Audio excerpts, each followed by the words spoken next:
آج ہم ایک ایسے گھر کے فرد کی بات کرنے جا رہے ہیں جو عموماً سب کو سلا کے سوتا ہے اور سب کے جاگنے سے پہلے اٹھ جاتا ہے۔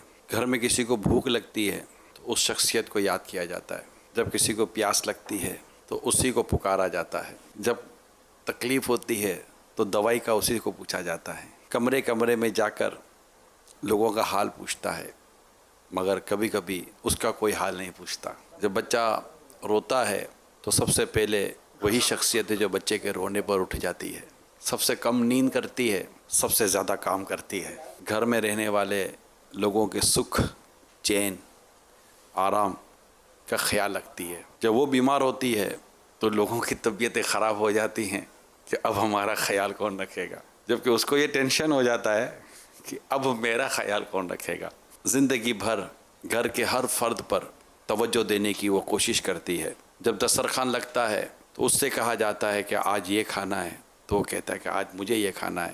وہ سب کے لیے الگ الگ ڈشیں تیار کرتی ہے۔ جب کچھ ڈش میں پرابلم آ جائے تو وہ باتیں سنتی ہے، مگر اگر ڈش اچھی بنے تو تعریف کم ہی سنتی ہے۔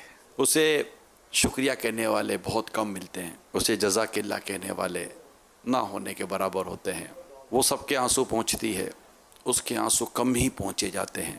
اس انمول اور اہم اور پرائز لیس پرسنالٹی کو ماں کہتے ہیں۔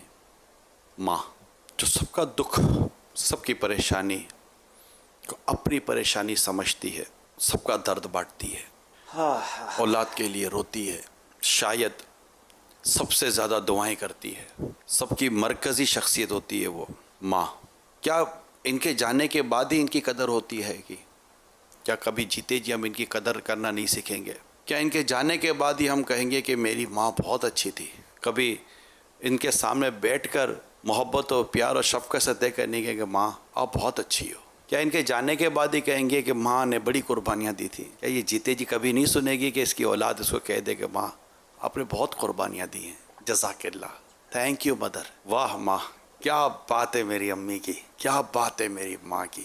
جب شفقت کی بات آتی ہے تو ماں کا ذکر ہوتا ہے، جب پیار کی بات آتی ہے تو ماں کا ذکر ہوتا ہے، جب قربانی کی بات آتی ہے تو ماں کا ذکر ہوتا ہے۔ کئیوں سے دبتی ہے مگر دباتی نہیں ہے، پریشر میں نہیں لیتی، کبھی کبھی سہمی سہمی سی رہتی ہے، ڈری ڈری سی رہتی ہے، کہیں شوہر کچھ نہ کہہ دے، اولاد بڑی ہو گئی ہے وہ کچھ نہ کہہ دے، بہو کو کچھ کہہ دوں گی تو بیٹا ناراض ہو جائے گا، بڑی بیٹی کو کچھ کہہ دوں گی تو بات نہیں کرے گی۔ آخر ماں کب تک ان پریشانیوں اور ٹینشنوں میں جیتی رہے گی؟ برسوں گزر گئے امی کو خدمت کرتے کرتے، آج اس کی عمر 40 سال، 50 سال، 60 سال، 65 سال، 70 سال کی ہو گئی۔ کیا اس کے آرام کے دن نہیں آئیں گے؟ کیا اس کے سکون کے دن نہیں آئیں گے؟ کیا ایسا نہیں ہوگا کہ وہ اٹھے تو اس کے لیے ناشتہ تیار ہو، دوپہر ہو تو اس کے لیے لنچ تیار ہو، رات ہو تو اس کے لیے ڈنر تیار ہو، اس کے بھی بستر کے سرہانے پانی کا گلاس بھرا ہوا رہے، اس کو بھی جب ضرورت ہو تو چائے اس کو وقت پر اس کے ہاتھ پہ مل جائے؟ کیا وہ وقت اس کے جیتے جی نہیں آئے گا؟ آنا چاہیے کہ یہ ماں ہے، اس کی قدر کریں۔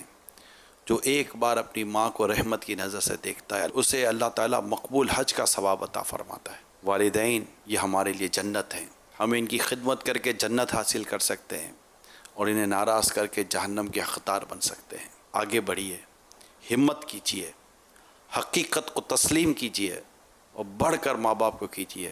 آپ یو آر اے گریٹ، آپ بہت زبردست ہیں، آپ ہمارے والدین ہیں۔ امی یو آر گریٹ، ہمیں آپ سے محبت ہے، ہمیں آپ سے پیار ہے، آپ ہمارے لیے دعا کریں، ہم جیتے جی آپ کے لیے کچھ کر جائیں۔